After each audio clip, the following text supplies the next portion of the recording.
7월 28일 예배를 하나님 앞에 드리겠습니다.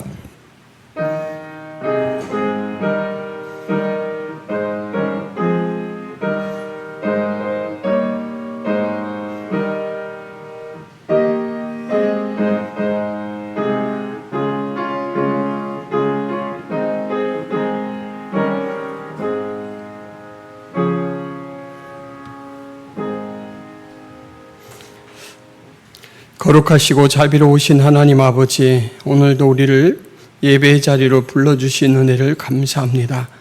오늘 이 시간 하나님과 만남으로 우리의 믿음이 더욱더 강건해지게 하시고 하늘 소망을 굳건히 붙드는 복된 시간 되게 하여 주옵소서. 예수 그리스도의 이름으로 기도하옵나이다. 아멘.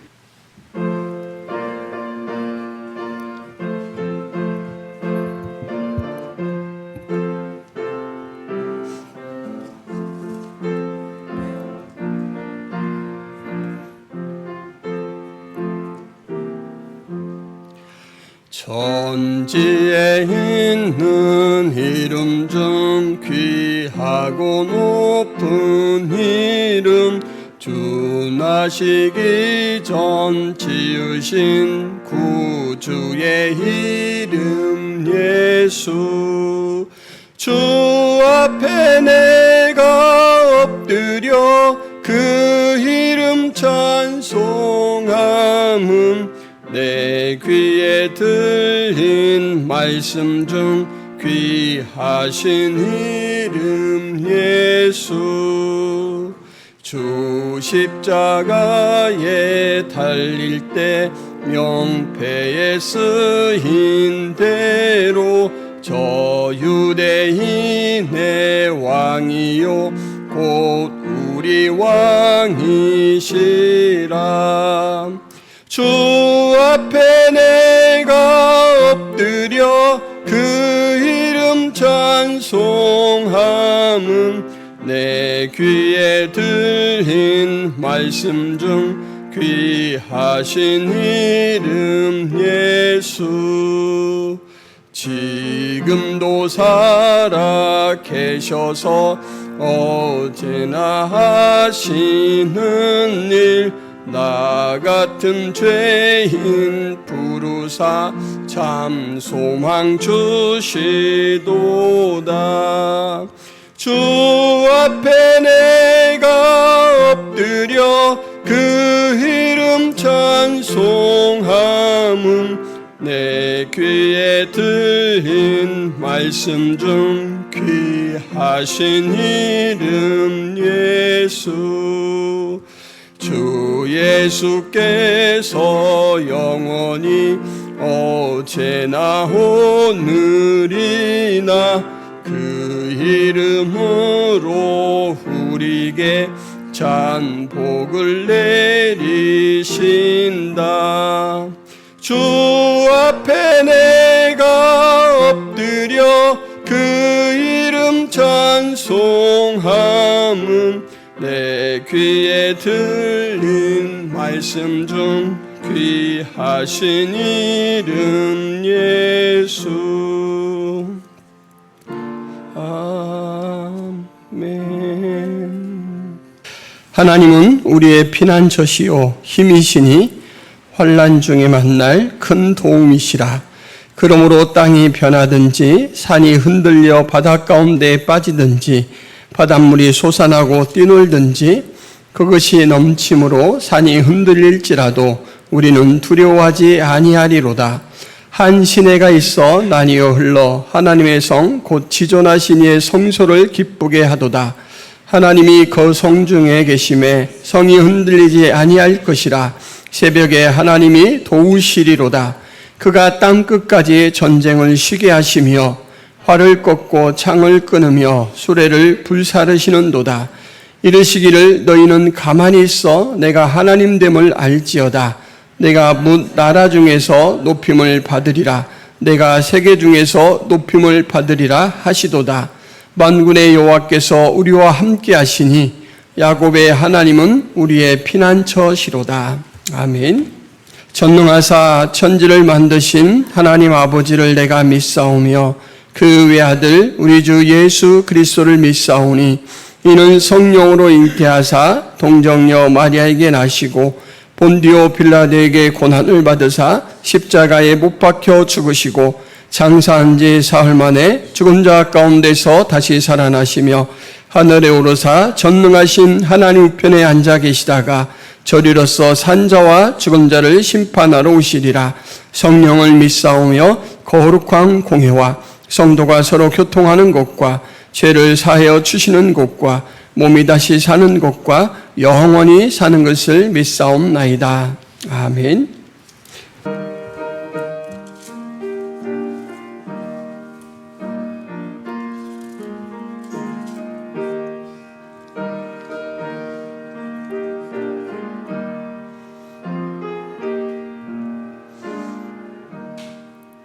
예수 앞에 나오면 죄사함 받으며 주의 품에 안기어 편히 쉬리라.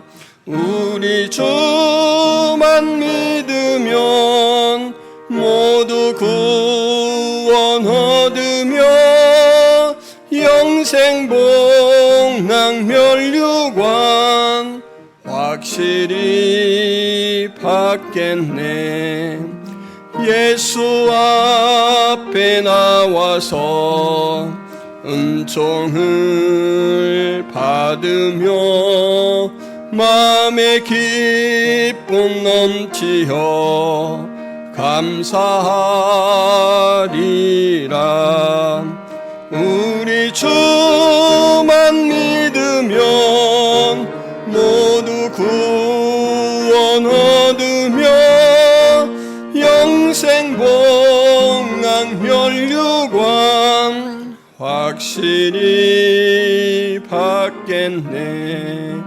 예수 앞에 설 때에 흰 옷을 입으며 밝고 빛난 내 집에 길이 살리라. 우리 주만 믿으면 모두 구원 얻으며 영생 복락 멸류관 확실히 받겠네. 하나님 아버지, 우리를 지으시고 우리에게 호흡을 주시며 기동하게 하시니 감사합니다. 우리가 살아가는 모든 시간과 환경, 역사가 다 하나님의 주관 안에 있음을 늘 인식하고 살아갈 수 있도록 도와주옵소서. 오늘도 저희를 불러주셔서 우리 안에 있는 죄악들을 토로하게 하시고 우리 하나님 앞에 용서받게 하시는 은혜를 감사합니다. 성령의 도우심으로 말미암아 말갛게 다 쏟고 하나님 주시는 은혜로 새롭게 채울 수 있도록 도와주옵소서. 하나님, 우리가 이 땅을 살아가는 정체성이 나그네인 것을 잊지 않도록 도와주옵소서. 항상 가볍게 간단하게 짐을 꾸리고 이 땅이 아니라 천국 순례자로 천국을 바라보며 살아가는 그런 삶 되게 하여 주옵소서. 미련을 벗어버리게 하여 주옵시고 세상 것들의 욕심을 떼어놓을 수 있도록 하나님 도와주옵소서. 거룩하고 새로운 영을 창조하셔서 우리를 이끌어 주셨사오니 하나님 아버지, 항상 주의 말씀에 비추어서 우리의 걸음을 점검할 수 있도록 도와주옵소서. 무엇보다도 경외함으로 하나님을 섬기게 하여 주옵시고 하나님을 두렵고 떨림 가운데 즐거워하는 삶을 살아갈 수 있도록 도와주옵소서. 예배자로 불러주셨사온데 예배가 하나님 앞에 반응할 수 있는 최고의 것임을 잊지 않고 항상 예배 중심으로 살게 하여 주옵소서. 하나님, 주님께서 우리를 불러 그리스도인으로 삼아 주셨고 그리스도의 제자로 삼아 주셨사온데 항상 그리스도를 닮아가는 모습을 사모하며 추구해 갈 수 있도록 도와주옵소서. 우리의 생각과 말과 모든 행실 속에서 그리스도의 선한 열매들이 드러날 수 있도록 도와주옵소서. 이 시간 또 모인 성도들이 오늘 함께 교제할 때 하나됨을 확인하게 하시고 그 하나됨을 누릴 수 있도록 도와주옵소서. 하나된 지체들의 유익을 위하여 주님께서 주신 달란트를 잘 사용할 수 있도록 도와주옵소서. 하나님, 끊임없이 성화되어가는 그 사명을 이루어가는 저희들이 되게 하여 주옵소서. 애욕을 끊고 오직 하나님께서 기뻐하시는 것을 분별하며 그것들을 쫓아가며 우리 하나님께서 기뻐하시는 모습까지 장성한 분량으로 우리 하나님 앞에 발견되게 하여 주옵소서. 또한 하나님, 이 복음의 생명을 몸된 교회를 통하여 이웃에게, 불신 가족들에게, 친지들에게 적극적으로 나눌 수 있는 삶을 살게 하여 주옵소서. 우리에게 가장 존귀한 것, 우리가 줄 수 있는 선물, 그러나 내가 만드는 것이 아니라 주님께서 주시고 주님께서 동역하셔서 공급하실 수 있는 그 생명이 오니 하나님, 우리를 통로로 사용하여 주시되 늘 열심을 내는 그러한 주님의 적극적인 청지기의 모습 갖게 하여 주옵소서. 하나님, 나라와 민족을 위해 기도합니다. 이 나라가 주님을 사랑하며 주님을 의지하는 복된 나라 되게 하여 주옵시고 모든 민족이 하나님께서 원하시는 그 공법을 물같이 흘러가는 가운데 평안을 누리며 살아갈 수 있도록 도와주옵소서. 이 시간에도 하나님, 프랑스에서 올림픽 경기를 하고 있습니다.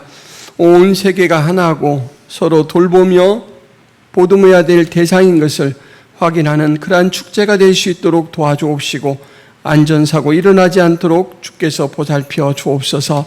또한 하나님, 문화와 언어가 다른 곳에서 오직 생명의 복음을 나누기 위해서 수고하시는 선교사님, 저들의 사역 위에 우리 하나님께서 축복하여 주옵소서. 눈물로 뿌리는 씨앗들이 생명의 열매로 풍성히 거둬지게 하여 주옵시고 그 일에 동참하는 종들을 붙여주셔서 기도와 후원이 끊이지 않도록 도와주옵소서. 우리 하나님께서 선교의 현장을 세밀하게 살펴주셔서 위험을 제거하여 주옵시고 하나님, 그 사역 위에 동행하시며 영광 받아 주옵소서. 오늘 교회 나오지 못한 성도들 어디에 있든지 간에 이 예배를 사모하게 하여 주옵시고 또한 하나님과 친밀한 교통을 나누는 일을 기뻐하며 준행할 수 있도록 도와주옵소서. 오늘 이 시간 김포성화교회에서 드리는 예배를 기쁘게 받아주실 것을 믿사오며 예수 그리스도의 이름으로 기도하옵나이다. 아멘. 김포성화교회 오신 성도 여러분을 주님의 이름으로 축복하고 환영합니다. 2024년 표어 예수로 충만한 삶, 예수로 충만한 교회, 벌써 1년이 반이 넘었습니다. 말씀과 교통하고 성도들과 교제하고 또 예배 생활하는 가운데 예수로 충만해지기를 소원하시고 또 추구하시기를 바랍니다. 예수로 충만할 때 모든 어려움들을 이겨낼 수 있고 고단함 가운데서도 우리의 소망을 누릴 수가 있습니다. 오후에는 성경 공부가 있습니다. 성경 통독을 위한 성경 문제풀이 매일매일 한 장씩 있고 성경 내용을 답하면서 다시금 성경 내용을 점검하도록 그렇게 준비되어 있는데 가져가서 또 잘 기도하는 마음으로 읽으시고 풀어서 제출해 주시기를 바랍니다. 이번 주에는 교역자 휴가가 있습니다. 화요일부터 금요일까지 휴가를 다녀오겠습니다. 그래서 교회의 수요 예배와 금요 기도회는 이번 주간은 쉽니다. 후원하는 선교사님, 이길 한마음 선교사님, 김경민 목향이 선교사님 위해서 기도해 주시기 바랍니다. 그리고 김포 성화교회 예배는 유튜브 창에 김포 성화교회를 검색하시면 언제든지 함께 하실 수가 있습니다. 이 시간에 좀 사과의 말씀 드릴 게 있는데 지난주에 예배 녹화가 되지 않아서 방송 예배가 송출이 되지 않았습니다. 많은 분들이 연락을 해오셨는데 다 한꺼번에 이렇게 전달할 수가 없어서 광고 시간을 빌어서 죄송한 마음을 전합니다. 이상입니다. 어찌하여 이방 나라들이 분노하며 민족들이 헛된 일을 꾸미는가? 세상의 군왕들이 나서며 관원들이 서로 꾀하여 여호와와 그의 기름 부음 받은 자를 대적하며 우리가 그들의 맨 것을 끊고 그의 결박을 벗어버리자 하는도다. 하늘에 계신 이가 웃으시며 주께서 그들을 비웃으시리로다. 그때 분을 바라며 진노하사 그들을 놀라게 하여 이르시기를 내가 나의 왕을 내 거룩한 산 시온에 세웠다 하시리로다. 내가 여호와의 명령을 전하노라. 여호와께서 내게 이르시되 너는 내 아들이라. 오늘 내가 너를 낳았도다. 내게 구하라. 내가 이방 나라를 내 유업으로 주리니 내 소유가 땅 끝까지 이르리로다. 내가 철장으로 그들을 깨뜨리며 질그릇같이 부수리라 하시도다.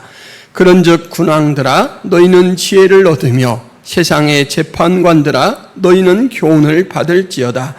여호와를 경외함으로 섬기고 떨며 즐거워할지어다.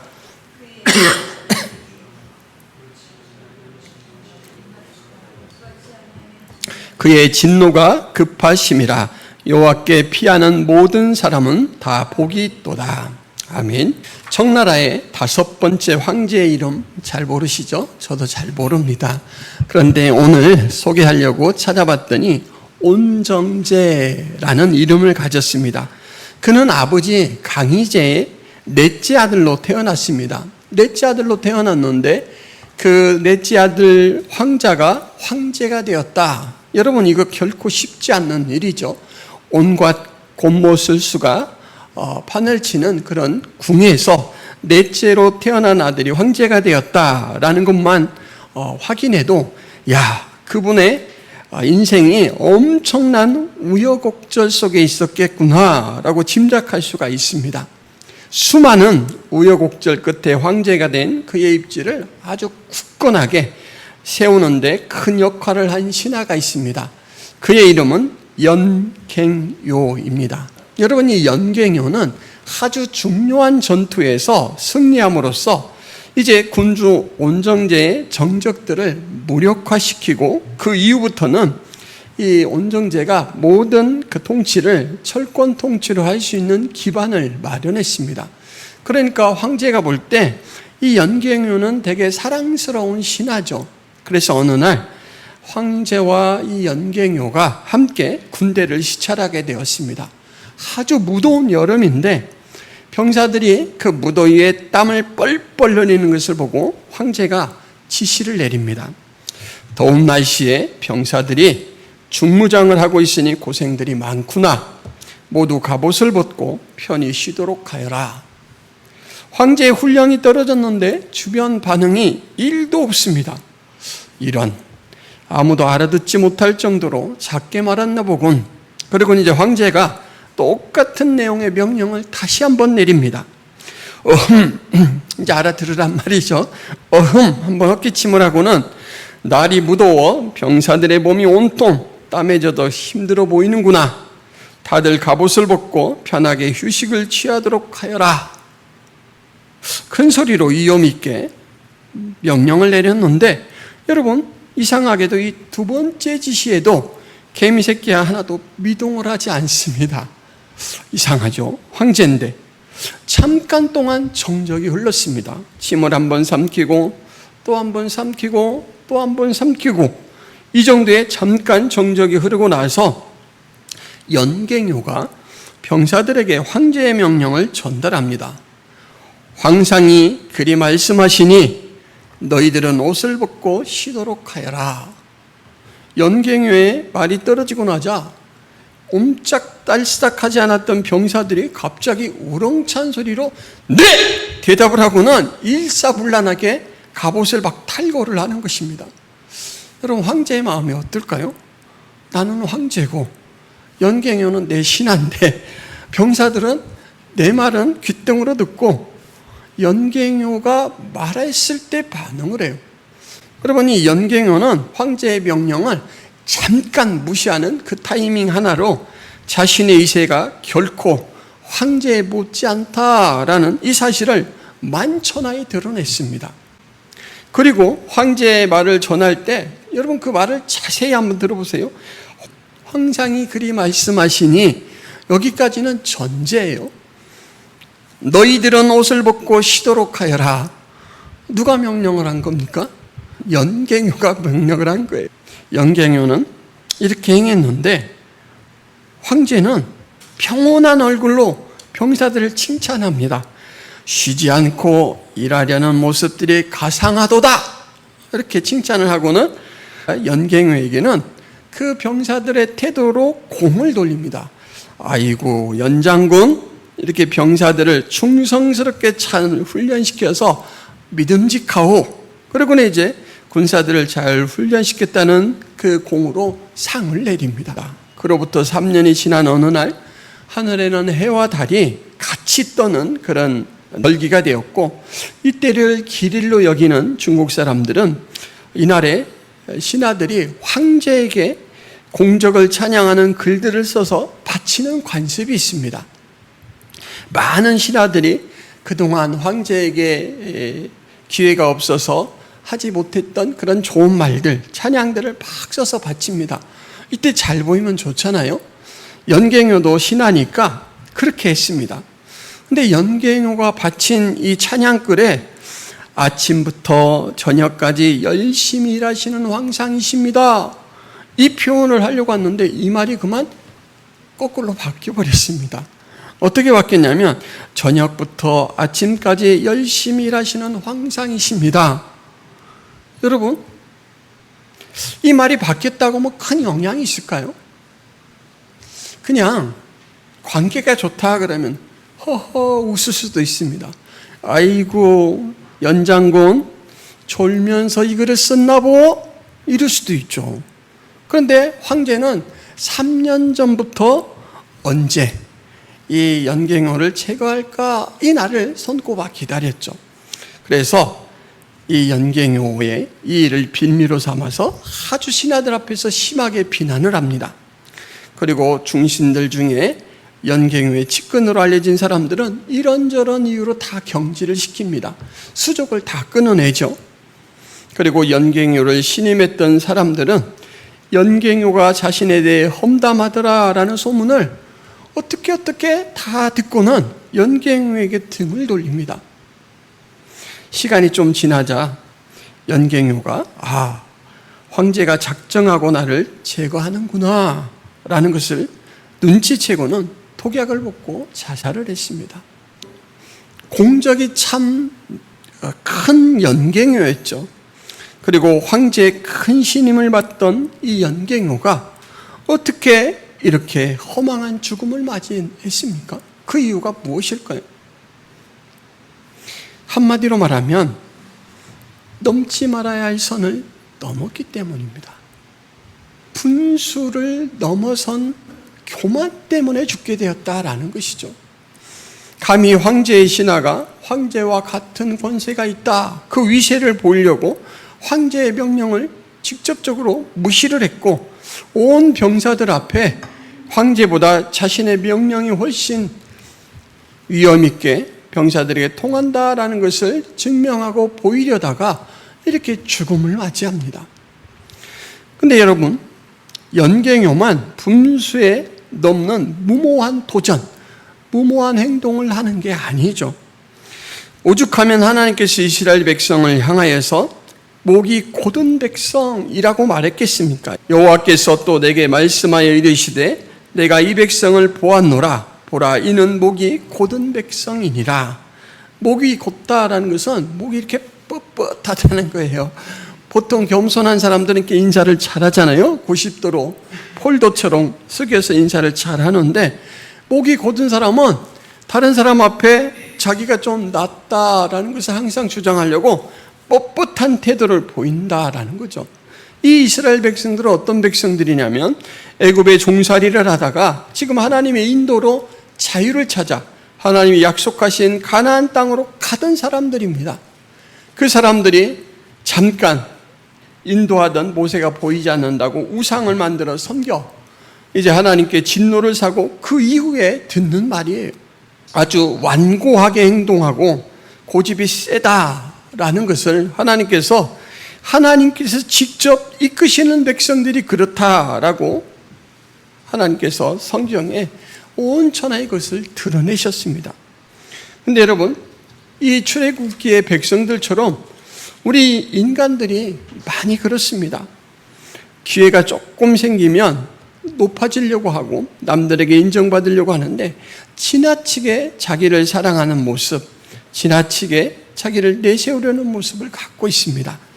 오늘 시편 2편은 세상 모든 나라와 민족들이 아주 격양된 그 목소리와 태도로 어떤 일을 꾀하는데 그것은 허망한 일이다, 도저히 가망이 없는 일이다, 그것을 경영하고 있다라는 것을 알리는 거기서 시작을 합니다. 1절 말씀에 어찌하여 이방 나라들이 분노하며 민족들이 헛된 일을 꾸미는가. 그 열방과 민족을 선동하는 주체로 두 그룹을 언급합니다. 세상에 군왕들이 나서며 관원들이 서로 꾀하여 여호와와 그의 기름 부은 받은 자를 대적하며, 사회생활 그 단위로 볼 때 나라와 민족은 가장 큰 단위죠. 그리고 군왕과 신하들, 이 사람들은 정치라는 제도를 통해서 이 나라와 민족을 좌지우지하는 사람들입니다. 온 나라와 민족들이, 그리고 그것을 선동하는 군왕과 이 관원들이 나서서 행하는 일이 뭐냐. 2절 하반절부터 3절에 보면 여호와와 그의 기름 부은 자를 대적하며 우리가 그들의 맨 것을 끊고 그의 결박을 벗어버리자 하는도다. 여러분, 정치력은 한 나라의 관방곡곡에 영향을 미치죠. 만약에 전쟁이 났다라고 해보겠습니다. 여러분, 전쟁이 나면 일단 전쟁에 이겨야 되잖아요. 그래서 여기에 군인으로 휴가를 나와 있는 한신 병사는 바로 호출이 됩니다. 바로 불려가요. 열흘이 남았던 9일이 남았던 상관없습니다. 바로 복귀해야 됩니다. 그리고 이제 여기에 있는 남자들도 부름을 받죠. 젊은 사람은 예비군으로 가야 되고 조금 나이가 든 사람은 민방위로 편성돼서 지켜야 됩니다. 무슨 이야기냐면 국가가 위험할 때 동원령을 내릴 수가 있습니다. 징집령을 내려서 사람들을 군인으로 보충할 수가 있습니다. 그리고 이제 필요한 식량과 물자를 조달하기 위해 공출이 이루어집니다. 이 모든 일들은 공권력을 통해서 실행됩니다. 지금 1절부터 3절까지 이 이야기는 어떤 나라의 어떤 왕과 어떤 관료들이 그렇다더라가 아니에요.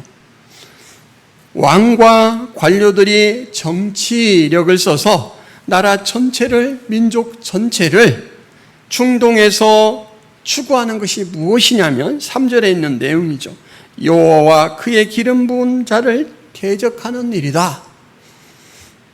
방방곡곡에 미치는 그 영향력으로 그들이 꾀하고 목적하는 바가 뭐냐면 하나님을 대적하는 일입니다.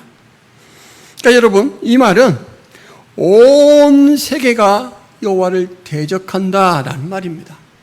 온 세계가 여호와를 거스린다라는 말입니다. 그들은 하나님을 대적하기 위해 아주 적극적으로 연합을 합니다. 2절에 서로 꾀한다라는 표현이 거기서 잘 드러내주고 있죠.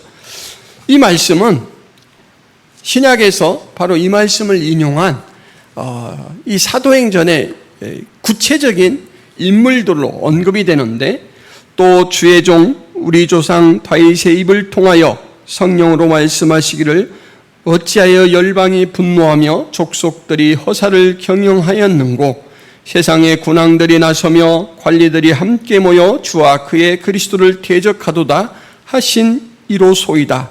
과연 헤롯과 본디오 빌라도는 이방인과 이스라엘 백성과 합세하여 하나님께서 기름 부으신 거룩한 종 예수를 거슬러 하나님의 권능과 뜻대로 이루려고 예정하신 그것을 행하려고 이 성에 모였나이다.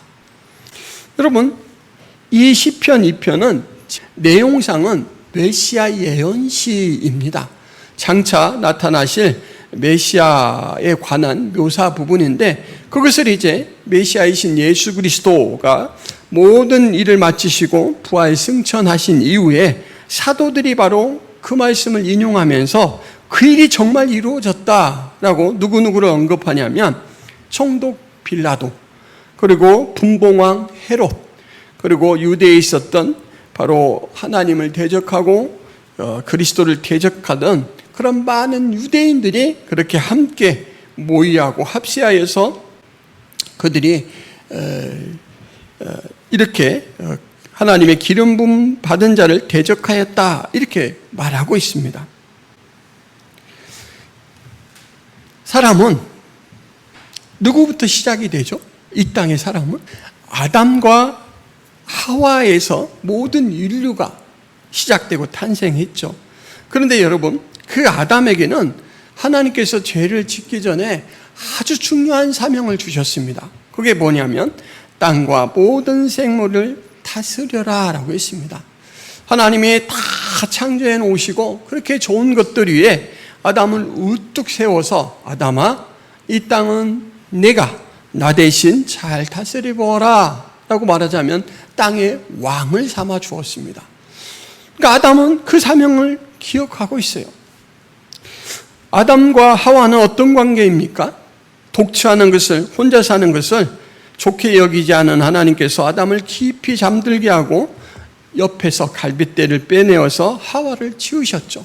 그리고 돕는 자로 서로 살아라 라고 처음 관계를 맺어주셨습니다. 그러니까 처음 인류는 밖을 향하여서는 다스리는 사명, 그리고 관계 속에서는 서로 돕는 사역으로 그렇게 탄생을 했는데, 여러분, 죄가 들어오면서 죄의 영향으로 이것들이 변질되었습니다. 만물을 존귀하게 대하며 유익하게 하는 지혜와 능력은 부족한데 다스리고자 하는 욕구는 충만합니다. 그래서 사람들은 지배욕으로 늘 차 있습니다. 권력을 가진 사람과 가지지 못한 사람이, 없는 사람은 이런 지배욕이 없다, 그렇지 않습니다. 다들 내재해 있습니다. 기회가 되면 자기에게 온 영역대로, 여건대로 어떻게든지 그것을 해보려고 해요.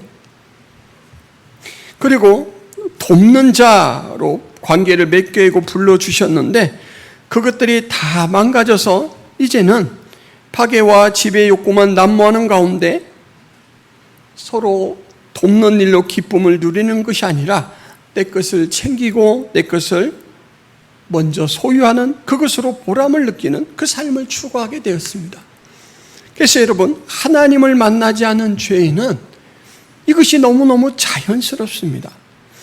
만족할 수 없는 갈증. 왜냐하면 하나님이 잘 다스리라 라고 했는데 이 다스림은 그 상대를 잘 파악해서 잘 돌봄으로써 다스릴 때 보람을 느끼거든요. 근데 그 지혜와 능력을 잃어버리니까 막 억지로 파괴하고 지배하면서 다스리려고 합니다. 문제가 발생되고 거기에서 오는 보람은 없습니다. 그래서 자꾸만 극단으로 치닫습니다.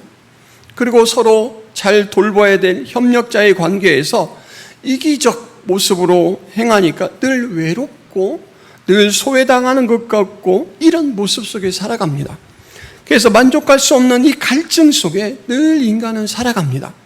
그래서 인간은 하나님을 만나지 않으면, 그리스도를 만나지 않으면 그 속에서 늘 해결되지 않는 그 갈증 속에 살아가면서 목말라 합니다.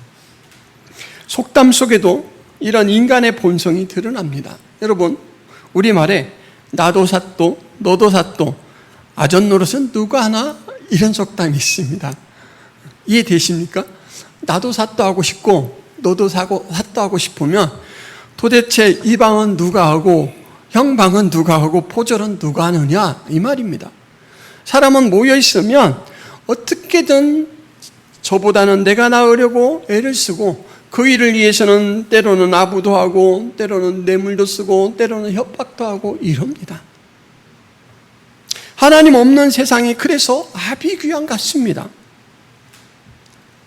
만물을 다스리는 자의 자리에 있었던 사람들은 근본적으로 왕 노릇, 주인 노릇, 대장 노릇 하는 것을 좋아합니다. 그러나 수고하지 않아도 얻을 수 있었던 것을 수고해야 얻을 수 있게 된 인간은 서로가 서로를 위해 돕는 역할을 하는 정체성에서 자신만을 위해 살아가는 존재로 전락하면서 그 왕 노릇, 주인 노릇, 대장 노릇을 타인을 보호하고 잘되도록 돕는 모습이 아니라 자기애를 실현하는 모습으로 추구합니다. 그러니까 내가 좀 높아보고 내가 권력을 좀 이렇게 휘둘러 보고 그래서 행복감을 누리고 싶어서 그걸 추구한다라는 거예요. 하나님이 세워주셨던 모습과는 너무너무 달라진 모습입니다. 완전한 사랑으로 돌봤던 보호자이신 하나님이 이제 죄로 말미암아 떠나버리시자 나타나는 그러한 길을 잃어버리고 방향을 잃어버린 죄의 사망과 결과에 허덕이며 무지와 결핍 때문에 무언가 집착하는 그러한 인간의 모습입니다. 집착은 하는데 얻어지는 건 없습니다. 그러니까 자꾸 조금 더 하면서 극단으로 치닫습니다. 제가 어릴 때 들과 산에 소를 풀어놓고 저녁까지 마음껏 풀을 뜯어먹도록 기다렸다가 황혼이 질 때쯤 집으로 돌아오는 일을 했습니다. 소 한두 마리를 담당한 어린 목동이라 할 수가 있습니다. 여러분, 소는 그냥 풀어놓으면 풀을 자기가 먹으니까 되게 그 시간 동안 자유롭습니다. 그래서 호기심 있는 눈으로 여러 가지 자연들을 막 보게 되죠. 관찰을 하게 되고, 그때 흔하게 볼 수 있었던 것이 개미들의 활동입니다. 개미들의 세계의 특징을 제가 그때 관찰한 것으로 한마디로 표현해보라 라고 한다면 저는 분주함으로 표현을 하겠습니다. 분주함. 개미들이 가만히 멈춰서서 저랑 눈을 마주치거나 이런 적이 한 번도 없습니다. 개미는 무조건 움직여요. 제가 개미를 볼 때마다 개미는 움직였어요. 항상 바쁜 몸짓으로 무엇을 탐색하고 나르고 이동합니다. 아마 지금 그들과 산을 다시 찾아가 봐도 세대가 수차례 바뀌었겠지만 개미들은 여전히 그러고 있을 것입니다. 2절에서 세상의 군안들과 관원들을 언급했는데 이때 사용한 세상이라는 단어는 땅이라는 말입니다. 땅. 그 땅에서 하나님을 대적하기 위해서 막 합세하고 연합하고 이런 모습을 오늘 2연에서는 하나님께서 하늘에서 내려다본다 이렇게 말하고 있습니다. 여러분, 어린 목동, 인간 세상에서는 아무 힘도 없고 그냥 할 수 있는 가장 간단한 일을 하고 있는 어린 목동과 그렇지만 개미하고는 천지 차이죠. 개미는 아무리 열심히 일해도 그 개미의 생활을 벗어날 수가 없습니다. 그런데 여러분, 땅에서 일하는 사람과 하늘에서 바라보는 하나님의 이 차이가 이 정도의 차이보다 작겠습니까? 하나님이 보시니까 어이가 없습니다. 어이가 없어서 4절부터 6절 말씀을 보면 하나님의 첫 번째 반응은 웃으심이에요. 웃으심. 비웃으심입니다. 야, 너희들이 나를 대적하기 위해 바벨탑을 쌓는다고? 이렇게 비웃으시는 거예요. 그리고는 어처구니가 없어서 비웃다가 진노하십니다.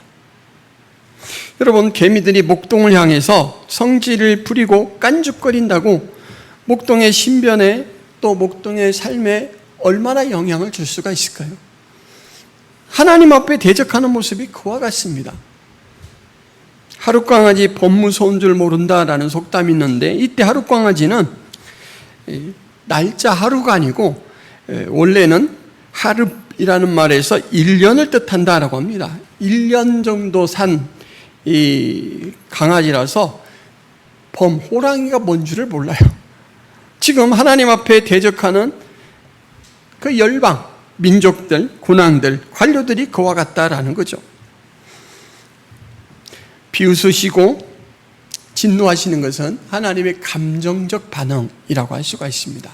그런데 여러분, 하나님께서 이렇게 감정적 반응만 보이시지 않아요. 6절 말씀 같이 한번 읽어보겠습니다. 시작. 내가 나의 왕을 내 거룩한 산 시온에 세웠다 하시리로다. 이거는 대적들에 대한 하나님의 정치적 반응입니다. 왕을 세웠다. 왕을 세웠다. 이게 도대체 어떤 의미일까요? 3년은 그 왕이 어떤 존재인가라는 것을 드러내 줍니다. 첫 번째, 그는 7절에 보면 하나님의 아들입니다. 낳았다라고 했는데 이 다윗을 세워주실 때 그 배경을 살펴보자면 이건 출생보다는 선택의 의미가 가깝습니다. 하나님께서 입양하듯이 왕을 아들로 그렇게 삼았다라는 것이죠. 그리고 두 번째로 그 왕은 유업과 하나님께서 유업을 주시는데 그 유업은 온 우주를 소유하는 것입니다. 하나님이 창조하신 세계를 다 가지시는 것이죠. 그리고 세 번째로 그는 절대적인 권세로 다스리십니다. 9절에 보면 내가 철장으로 그들을 깨뜨리며 질그릇같이 부수리로다. 자, 1년에서는 대적자의 모습을 드러내 주었죠. 서로 연합하며 모의하는 것이 다른 일도 아니고 바로 하나님 앞에 대적하는 모습이었다. 이어는 그런 사람들을 지켜보시는 하늘에 계신 하나님의 모습이라고 했습니다. 비웃으시고 진노하시고 그리고 정치적으로는 왕을 지금 세웠다. 근데 그 왕이 누구냐? 하나님의 아들이시고 그는 온 하나님의 창조하신 세계를 다 소유하고 다스리시는 분이고 다스리시는 그 모습은 절대적 권세로 다스리신다. 여기까지가 이제 3년 이야기입니다. 그리고 4년은 바로 그 왕과 그리고 그 왕을 세우신 하나님에 대해서 어떻게 반응해라 라는 명령을 내리는 부분입니다. 10절에 그런즉 군왕들아 너희는 지혜를 얻으며 세상의 재판관들아 너희는 교훈을 받을지어다. 여호와를 경외함으로 섬기고 떨며 즐거워할지어다. 그의 아들에게 입맞추라. 그렇지 아니하면 진노하심으로 너희가 길에서 망하리니 그의 진노가 급하심이라. 여호와께 피하는 모든 사람은 다 복이 있도다. 사람은요 계속해서 무시를 당하거나 어떤 사람에게 피해를 입게 되면 그것들이 정서에 차곡차곡 쌓입니다. 그래서 나중에 참다 폭발하면 이제 부정적인 반응으로 나오죠. 여러분, 그 부정적인 반응이 뭐냐면 보복입니다. 보복. 사람은 운전할 때 저 사람이 나를 위험하게 했다라고 해서 보복 운전도 하지 않습니까? 그런데 하나님이 지금 그의 대적자를 바라보시면서 하시는 그 일을 보십시오.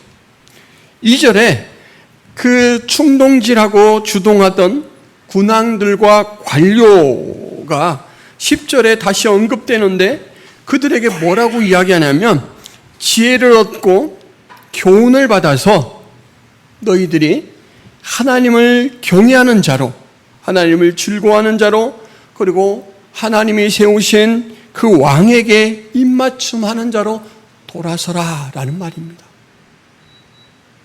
보복이 아니라 하나님께서는 심판도 대행하시지만 다른 한 측면으로는 구원을 제공하시는 메시아를 그 대적자들의 한복판에 보내시는 거예요. 여러분, 이런 분이 하나님이십니다. 1년에 하나님을 대적하는 무리들은 바로 이런 하나님을 알지 못하기 때문에 또는 그런 하나님을 오인하기 때문에 그런 태도를 보이는 거죠. 세상 가운데 하나님을 모르는 사람들의 악한 행동들, 여러분 하나님을 만나고 나면 충분히 이해가 됩니다. 뚜렷한 가치를 알지 못하고 진리를 알지 못하고 소망을 알지 못하니까 뭐라도 지어보려고 하는 그 불안 심리가 충동해서 행하는 많은 일들이 있습니다. 세상의 군왕들이, 이방 열방들이, 그리고 민족들이 그러고 있다라는 것이죠. 그런데 바로 그런 대적자들, 하나님을 적극적으로 욕하고 대적하는 그들에게 하나님께서는 내가 너희들에게 왕을 세워주었다 이렇게 말합니다.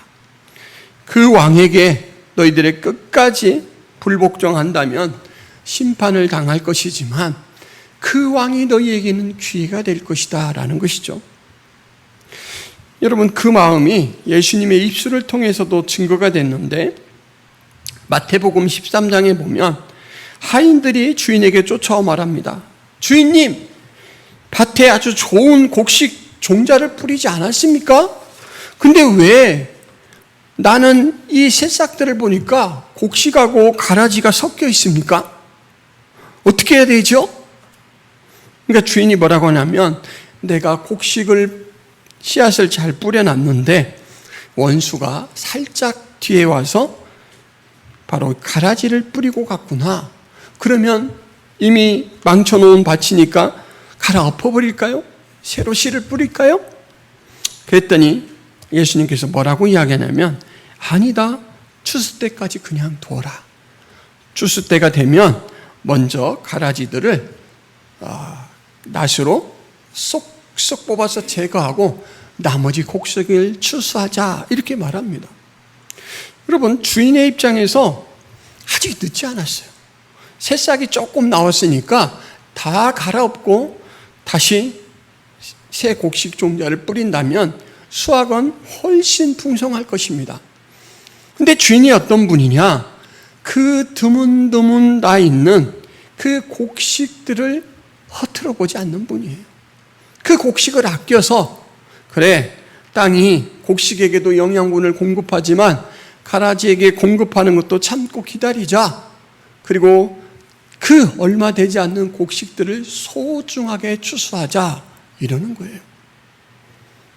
세상 가운데 있는 하나님의 백성들에 대해서 하나님이 가지신 마음이 그와 같습니다.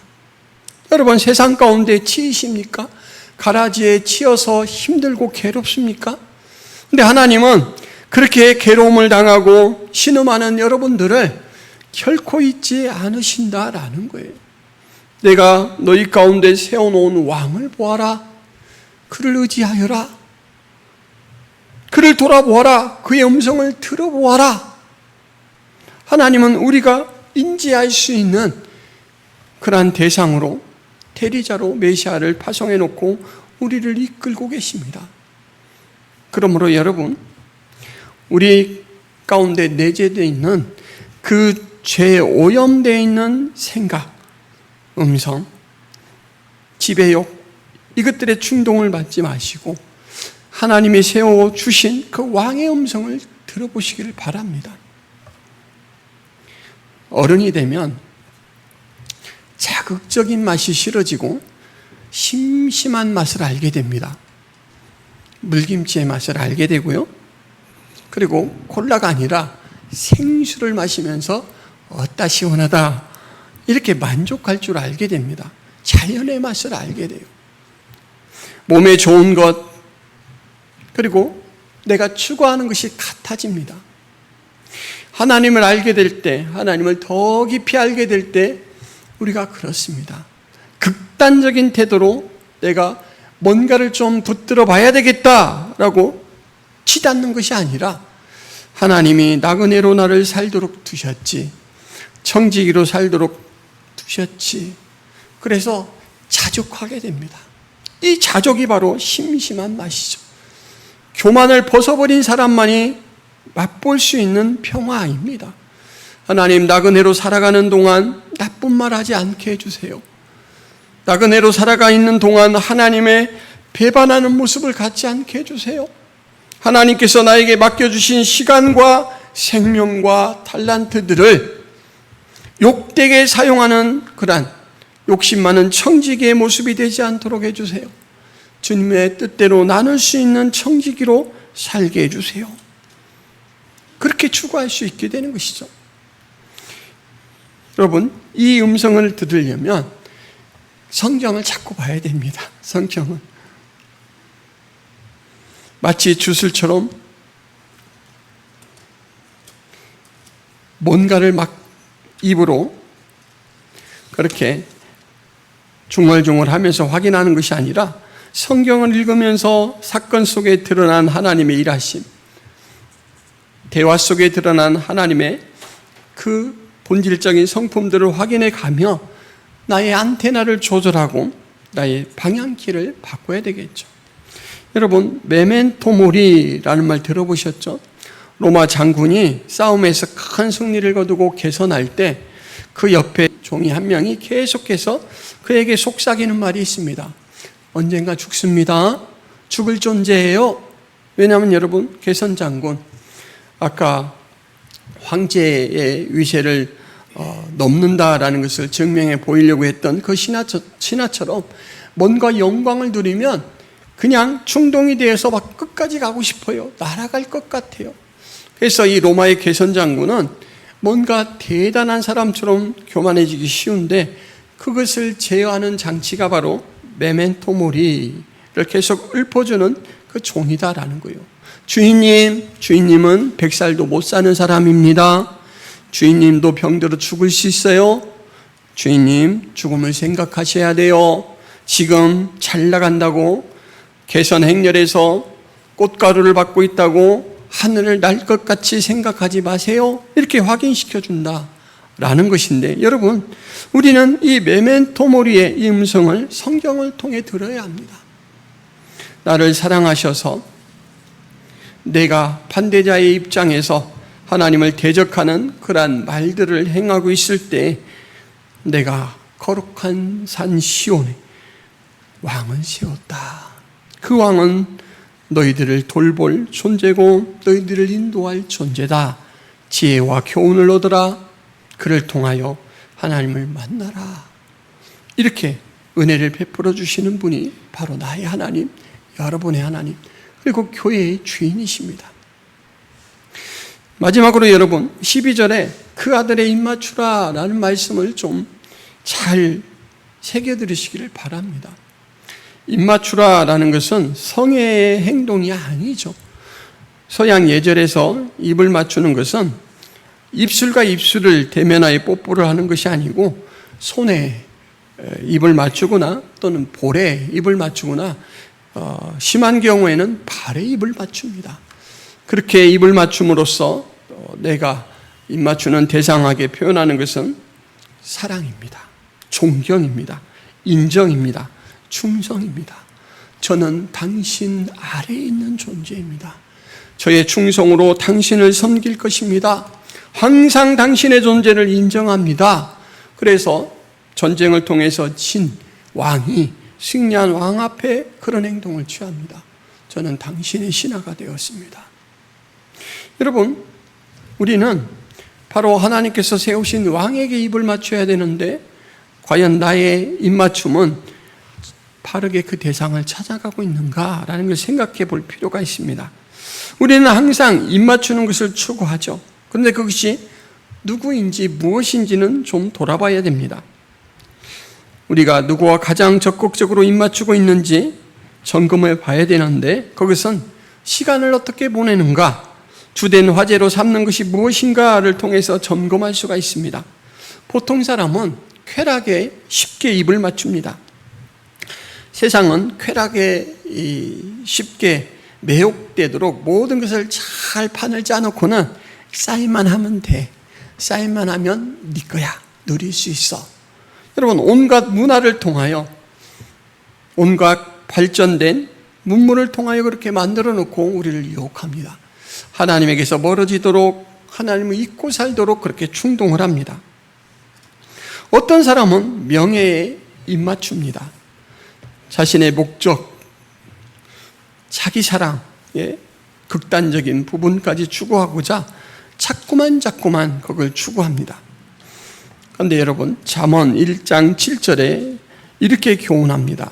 여호와를 경외하는 것이 지식의 근본이거늘 미련한 자는 지혜와 훈계를 멸시하느니라.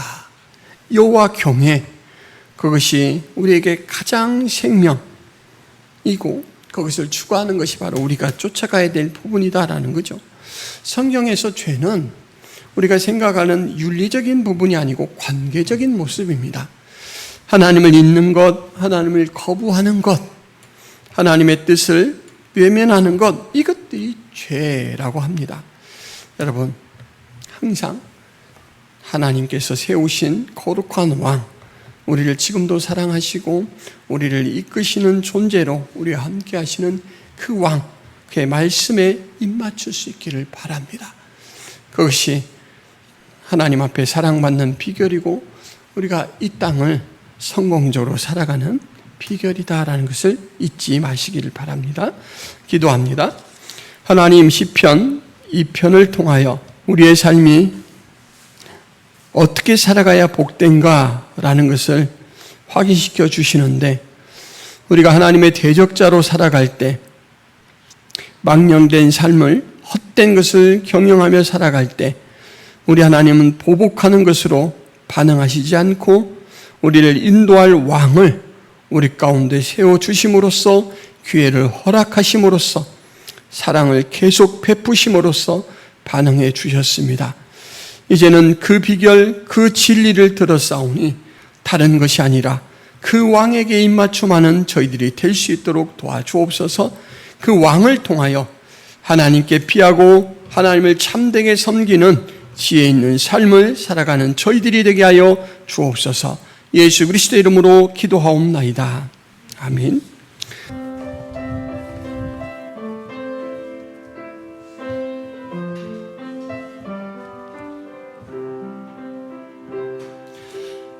주님 다시 오실 때까지 나는 이 길을 가리라. 좁은 길 나의 십자가 지고 나의 가는 이 길 끝에서 나는 주님을 보리라. 영광의 내 주님 나를 맞아주시리. 주님 다시 오실 때까지 나는 일어나 달려가리라. 주의 영광 온 땅 덮을 때 나는 일어나 노래하리. 내 사모하는 주님 온 세상 구주시라. 내 사모하는 주님 영광의 왕이시라. 내 사모하는 주님 온 세상 구주시라. 내 사모하는 주님 영광의 왕이시라. 하나님, 우리가 살아가는 동안 하나님의 능력의 손길로 필요를 공급하시고 생명을 공급하시고 또한 함께 기도하며 삶을 나눌 수 있는 지체들도 하나님 만나게 하여 주신 은혜를 감사합니다. 이 모든 삶을 주관하시는 분이 하나님이시다라는 것을 하나님께서 주신 물질의 일부를 헌금으로 드리며 고백하오니 하나님 이 고백을 기쁘게 받아 주옵소서. 항상 하나님께로부터 오는 공급을 영적인 시각으로 보며 감사하게 하시고 그것들을 우리 주님의 영광을 위해서 잘 사용하는 삶을 살아갈 수 있도록 도와주옵소서. 드리는 마음과 손길을 축복하여 주옵소서. 이제는 예수 그리스도의 은혜와 하나님 아버지의 극진하신 사랑과 성령 하나님의 감화 교통의 역사가 김포성악의 모든 성도들 머리 위에 하나님 백성들 머리 위에 이제부터 영원토록 함께 있을지어다. 아멘.